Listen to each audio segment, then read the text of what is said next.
Olá pessoal, na aula passada nós falamos sobre as drogas depressoras. Vamos continuar a nossa aula sobre os tipos de drogas.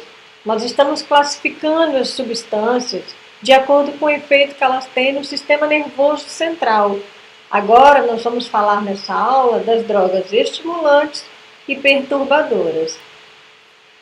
Como substâncias estimulantes, nós vamos dar um exemplo de algumas, como a nicotina, a cocaína e o crack, a anfetamina e o metilfenidato. Porém, antes de exemplificarmos e explicarmos por que cada uma delas é considerada uma substância estimulante, vamos conceituar. Como nós falamos, nas substâncias depressoras, elas são assim chamadas porque elas deprimem, elas diminuem a atividade do cérebro. Agora, as substâncias estimulantes são aquelas que estimulam a atividade do sistema nervoso central, fazendo com que o estado de vigília fique aumentado, a pessoa fica mais alerta, mais ligada, portanto, diminui o sono. O consumo dessas substâncias faz com que haja nervosismo, aumento da atividade motora, e em doses mais elevadas chegam a produzir sintomas perturbadores também no cérebro, como por exemplo delírios e alucinações. Sobre os efeitos, ou seja, quando as pessoas consomem essas substâncias estimulantes que aumentam a atividade do sistema nervoso, do nosso cérebro, esse usuário se sente com muita energia, se sente bastante disposto. Por quê? Porque essas drogas elas afastam o cansaço e a fome. Por isso são conhecidas como moderadores do apetite. Nós vamos ver isso quando falarmos das anfetaminas, que são também substâncias utilizadas para tirar fome, para emagrecer. Então, alguns exemplos de substâncias estimulantes são o metilfenidato, as anfetaminas, a cocaína, a cafeína e a nicotina. Vamos falar um pouco novamente da fisiologia das substâncias estimulantes. Quando nós falamos das substâncias depressoras, dando uma breve revisada, nós lembramos que há canais na membrana dos neurônios e que quando uma substância depressora ela é consumida, esses canais que estão na membrana dos neurônios, eles se abrem e ocorre a entrada de cargas negativas. E a entrada dessas cargas negativas inibe os nossos neurônios, diminui a atividade desses neurônios, fazendo com que haja uma diminuição da atividade do cérebro. Portanto, elas deprimem a atividade do sistema nervoso central. Por outro lado, quando as pessoas consomem substâncias estimulantes, existem canais também na membrana dos neurônios, que esses canais se abrem e, desta vez, ao consumirem substâncias estimulantes, a abertura desses canais faz com que haja entrada de substâncias que são carregadas positivamente. Então, ocorre a entrada de cargas positivas. Isso faz com que haja um estímulo, um aumento da atividade dos neurônios.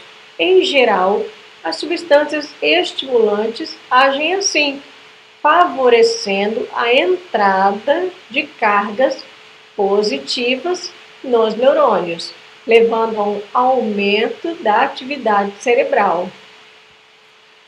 O primeiro exemplo que nós temos aqui de uma substância estimulante é a nicotina. A nicotina é considerada um estimulante leve, apesar de um grande número de fumantes relatarem que se sentem relaxados quando fumam. Como pode ser isso? Uma substância estimulante também provocar um relaxamento. Nós vamos ver que isso depende da dose ou da maneira como a nicotina ela é consumida. Vejam só, para que a nicotina ela tenha um efeito estimulante, é necessário que haja pequenas tragadas. Por outro lado, para que ela tenha um efeito relaxante, é necessário que haja profundas tragadas. Então, a nicotina tem essa peculiaridade. Em baixas doses, ela é um psicoestimulante, porém, em altas doses, ela possui um efeito calmante e analgésico. Existe overdose de cigarro? Será que nós já ouvimos falar de pessoas que têm overdoses por excesso do consumo de cigarro, da nicotina? É muito difícil, apesar de não ser impossível. No caso de pessoas que fazem uso de adesivos, onde ocorre algum problema na liberação daquela nicotina para o organismo, ou pessoas que fazem uso de adesivo conjugado ao próprio fumo, fazendo com que aumente a quantidade de nicotina no organismo dessa pessoa. Mas, em geral, não acontece overdose, uma intoxicação aguda em decorrência do uso da nicotina, embora ela seja um dos agentes mais tóxicos e de atuação mais rápida de todas as drogas. Bom, não existe intoxicação aguda, mas o que nós sabemos é que ao longo do prazo, as pessoas que consomem o cigarro à base da nicotina, essas pessoas podem desenvolver doenças seríssimas, que podem sim levar a pessoa à morte. E a longo prazo essas doenças podem se estabelecer. E nós sabemos que são doenças que surgem em decorrência do consumo da nicotina. Por isso, nós dizemos que fumar é uma maneira de se envenenar lentamente. Vamos observar aqui no vídeo o que eu falei agora sobre essa atuação rápida da nicotina, que é uma coisa em comum das drogas que são fumadas. Esse trajeto, desde que ela é consumida até ela alcançar o cérebro. Por que esse trajeto ele leva tão pouco tempo? Apenas 10 a 20 segundos, como está escrito aqui. A nicotina atinge o cérebro em apenas 10 a 20 segundos. Vamos dar uma olhada nesse trajeto. A partir do momento que a fumaça ela é tragada, ela vai direto para os pulmões.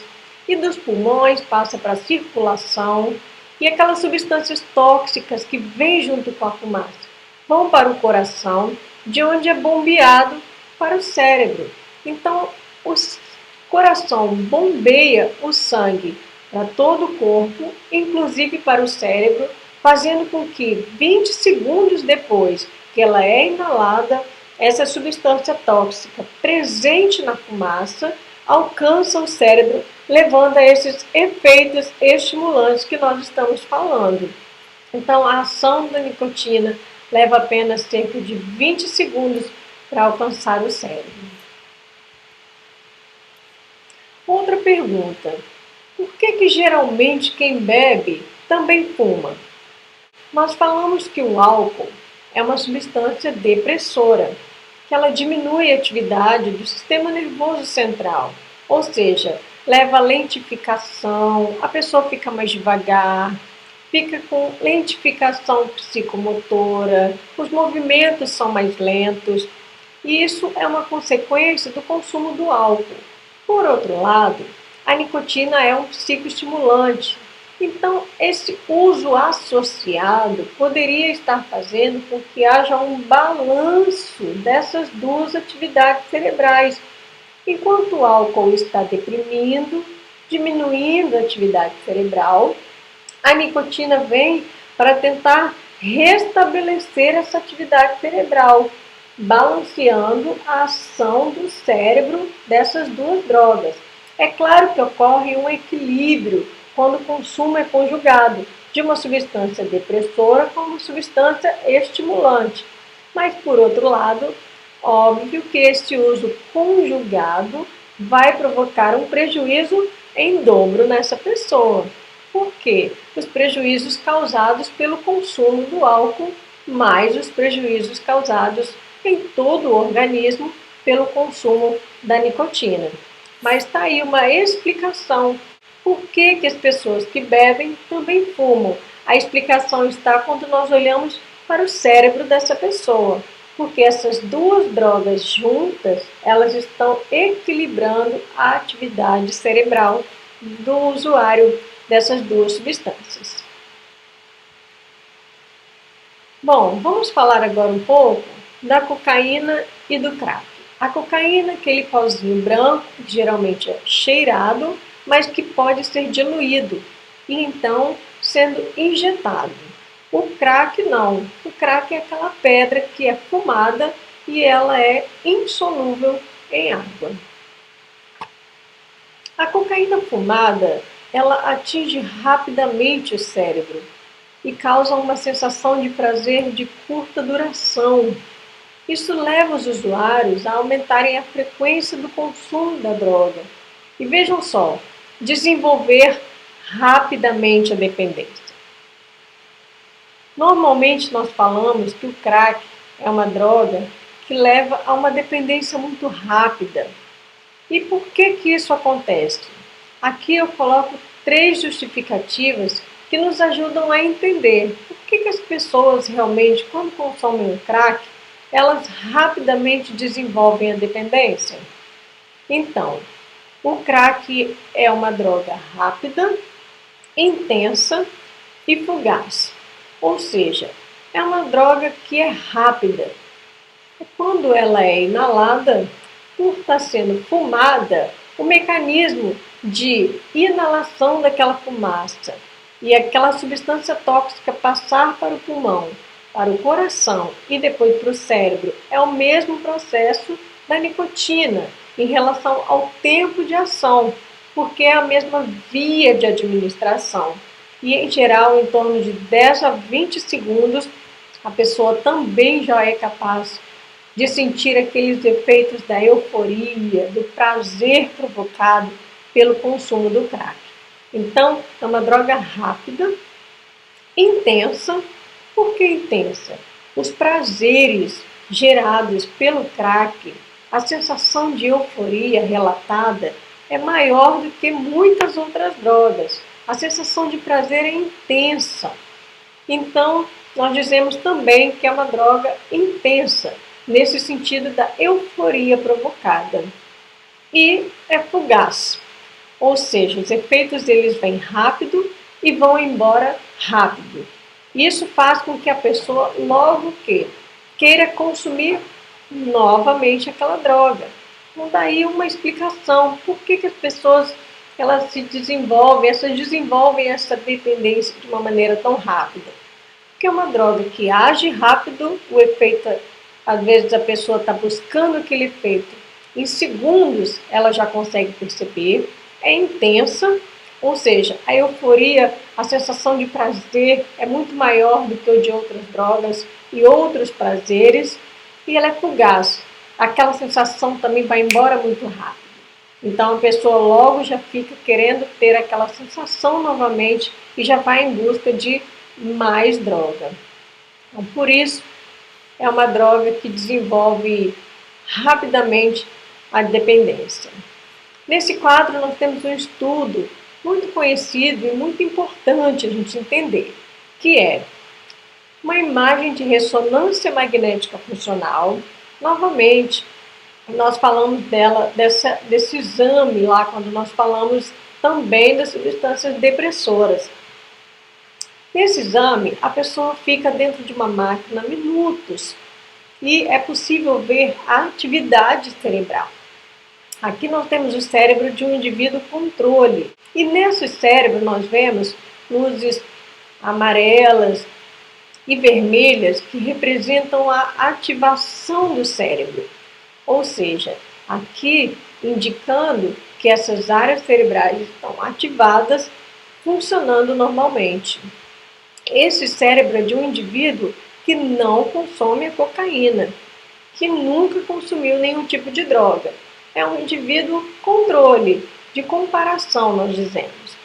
Aqui nós temos um usuário de cocaína, um usuário crônico, mais de 6 anos fazendo uso da droga, e ele está abstinente 1 semana. Então, nesse mesmo exame, apontou que o cérebro dessa pessoa está bem apagado, ou seja, áreas cerebrais estão desativadas, deficientes neste usuário crônico de cocaína, que está apenas abstinente uma semana. Eles repetiram esse exame com o mesmo paciente 3 meses depois. 3 meses de abstinência, havia áreas do cérebro que haviam tido a sua atividade restabelecida.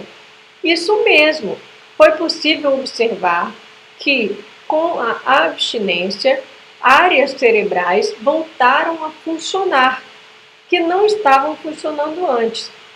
Então, a nossa primeira conclusão desse estudo é que o tempo de abstinência pode favorecer a recuperação de algumas áreas cerebrais, de algum nível de atividade cerebral. Por outro lado, o que nós percebemos aqui?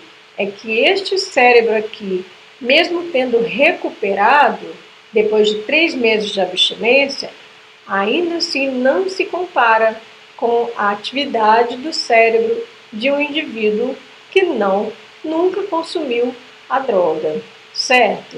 Então nós podemos dizer que existe uma lesão muito grande e até certo ponto irreversível, ainda que haja pequenas melhoras, mesmo depois que o indivíduo para de consumir a droga, nós vemos que este cérebro ainda permanece lesado por um bom período. Importante também a gente observar algo sobre a intoxicação crônica, ou seja, o perfil desses usuários quando eles continuam utilizando a droga. Isso leva a distúrbios comportamentais graves. Olha só, esses distúrbios comportamentais graves, ao longo dos anos, vão fazendo com que o usuário se encontre sempre decepcionado com algo ou com ele mesmo. E muitas vezes eles vão se envolver em crime, fazendo coisas que eles jamais imaginavam que eles seriam capazes de fazer. Quem nunca ouviu alguém relatar isso?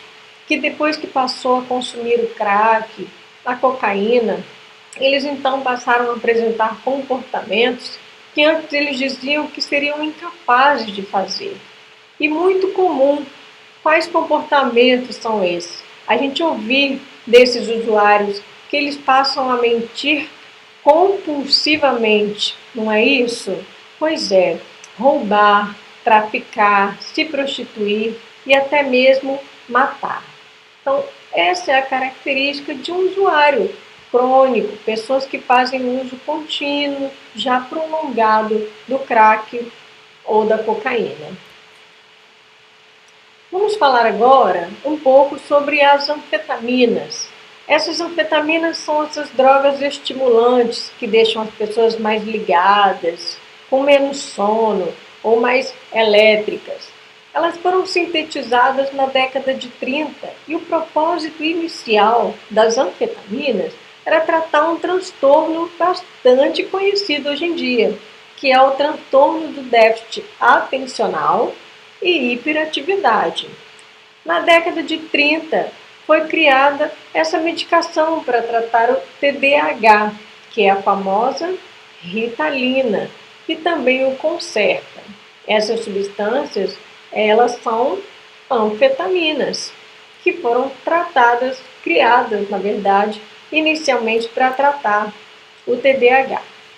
Outro exemplo de anfetaminas são os rebites, assim chamados pelos motoristas, que precisam dirigir várias horas, sem descanso, a fim de cumprir prazos pré-determinados. Ou seja, são essas substâncias que esses motoristas usam nas rodovias para tirar o sono deles. Isso mesmo, essas substâncias também são consideradas anfetaminas, são psicoestimulantes e podem causar dependência. As anfetaminas também são conhecidas como bolinha, por pessoas que costumam fazer regimes de emagrecimento sem um acompanhamento médico. Quantos aqui já ouviram falar da sibutramina? A sibutramina é um estimulante e ela é uma anfetamina. Vamos entender como funciona essa sibutramina, ter uma noção de como essa anfetamina está levando ao emagrecimento. Primeiro, por quê? Porque essa anfetamina, esse psicoestimulante, age no centro da saciedade. Lá no cérebro nós temos um neurotransmissor, uma substância chamada serotonina. Essa serotonina, quando ela se liga ao seu receptor no cérebro, ela tem a capacidade de inibir a saciedade. Ou seja, quando ela está ligada no seu receptor, lá nos nossos neurônios, ela diz assim: quero comer mais, ainda não estou satisfeito. Então, a serotonina ela é responsável por essa informação. Ainda não estou satisfeito, eu quero mais. E o que acontece? A anfetamina se liga nesse receptor aqui, impedindo a serotonina de se ligar. Então, isso faz com que o cérebro mude a sua mensagem para já estou saciado, porque agora não tem mais serotonina levando essa informação do quero comer mais. Então a anfetamina age no centro da saciedade, fazendo com que a gente tenha essa informação agora nova no nosso cérebro. A pessoa é capaz de dizer, já estou saciado. As anfetaminas agem também no centro da fome, só que agora é através de uma outra substância, chamada noradrenalina. A noradrenalina, quando ela se liga aqui no nosso cérebro, ela transmite uma informação. Essa informação é, tenho fome. Isso mesmo, tenho fome. E muito a participação da noradrenalina nessa nossa sensação de fome, quando ela se liga a esse receptor lá nos nossos neurônios. Porém, a anfetamina também consegue se ligar a esse receptor, fazendo com que a noradrenalina não transmita mais aquela mensagem de tenho fome. Agora, então, a mensagem cerebral ela é diferente. Então, a pessoa que consome a anfetamina, e a anfetamina se liga nesse receptor lá no cérebro, e agora a informação que nós temos é não tenho fome. É assim que ela age no centro da fome, tirando a fome da pessoa. Outra aplicação também das anfetaminas tem sido por estudantes que passam noites inteiras estudando. O metilfenidato, que é uma substância utilizada para tratar o TDAH, lembra lá no início nós falamos da Ritalina? Pois é o metilfenidato. É uma substância utilizada para tratar um transtorno. Porém, estudantes que precisam fazer provas no outro dia, eles percebem um benefício quando administram essa substância na sua atenção e melhoram o seu desempenho. Por isso é muito comum as pessoas pedirem essas drogas quando estão em épocas de fazer alguma prova ou algum concurso. Contudo, essas substâncias elas causam dependência e o seu uso não é inofensivo.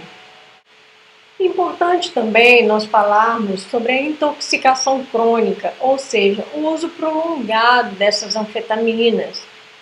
Alguns pais sabem que é necessário, diante de algum diagnóstico do transtorno de déficit atencional e hiperatividade, utilizarem as medicações apropriadas para esse transtorno, como, por exemplo, o metilfenidato. Contudo, sabe-se que essas substâncias são anfetaminas e que são capazes de gerar dependência. Então, mesmo em doses terapêuticas, se o uso for um uso muito prolongado, essas substâncias podem causar dependência, fazendo com que seja difícil depois retirar a medicação dessas crianças ou desses adolescentes. Então, é uma advertência aos pais sobre o uso dessas medicações. Eles se preocupam com o fato de seus filhos se tornarem adictos a esse remédio e quererem experimentar drogas mais perigosas posteriormente na vida. Então tá aí um alerta sobre o uso dessas substâncias na infância ou mesmo por adolescentes. Existe o risco da dependência e também de essas substâncias fazerem com que, com o tempo, essas crianças e esses adolescentes venham a querer experimentar outras substâncias mais perigosas para substituir, às vezes, o efeito no caso da retirada dessa medicação. E, finalmente, vamos falar das substâncias perturbadoras. E eu trouxe aqui classicamente um exemplo, que é o exemplo da maconha. A maconha é classicamente considerada uma substância perturbadora. Neste grande grupo, nós temos as drogas que produzem uma mudança qualitativa no funcionamento do sistema nervoso central. Então, nós vimos que as depressoras, elas diminuem a atividade, enquanto que as estimulantes aumentam. Porém, essas substâncias perturbadoras, elas podem tanto aumentar quanto diminuir. Na verdade, elas perturbam, de alguma maneira, a atividade cerebral. Assim, alterações mentais, como, por exemplo, delírios, distorções do tempo e espaço, alucinações, são produzidas por essas drogas. E as drogas perturbadoras mais usadas são a maconha, o LSD e o êxtase. A maconha, que é o nosso exemplo, é uma erva cujo nome científico é Cannabis sativa. O seu princípio ativo é o famoso delta-9 tetrahidrocannabinol, que é o THC, ou nós podemos dizer delta-9 THC. Este gráfico mostra o percentual estimado de pessoas que desenvolveram a dependência a certas drogas após terem feito algum dia o uso dessas substâncias, ainda que uma única vez. São pessoas que já consumiram aquela substância e que acabaram se tornando dependentes dela. O que nós temos nesse gráfico é que 32% das pessoas que consumiram o tabaco acabaram se tornando dependentes do tabaco. E assim, sucessivamente, outras drogas, nós encontramos a maconha, aqui apontando um índice de 9%, ou seja, 9% das pessoas que experimentaram a maconha, nesse estudo aqui, acabaram se tornando dependentes da maconha. Isso mesmo, dependentes da maconha. Por que é importante falar sobre isso? Porque a maconha muitas vezes é apresentada como uma droga inofensiva. Quem nunca ouviu falar que maconha não vicia? E pois é, isso não é verdade. O que acontece é que os índices de dependência causados pela maconha realmente não estão entre os mais altos quando comparados com outras substâncias, como o tabaco, a heroína, a cocaína, o próprio álcool. Mas nós não podemos dizer que ela não causa dependência, porque existe um percentual, ainda que reduzido, de pessoas que, quando consomem a maconha, passam a se tornar dependentes dessa substância. E algumas características que nos ajudam a identificar uma pessoa se ela realmente está consumindo essa substância. Os olhos do usuário ficam avermelhados, a boca fica seca, o coração dispara, ataque cardíaco. Quando você pede para uma pessoa que chega com aqueles olhos vermelhos e pede para ela cuspir, você percebe que ela tem dificuldade ali de criar saliva, não consegue cuspir, a boca fica seca. Então, é uma maneira de identificar que aquela pessoa consumiu a maconha. O uso continuado desta droga leva a problemas respiratórios, como, por exemplo, a bronquite, e pode causar infertilidade no homem. Eu coloquei aqui, dentre tantos problemas, apenas os mais importantes, aqueles que são mais frequentes, que são os problemas respiratórios e a infertilidade, relatada principalmente nos homens.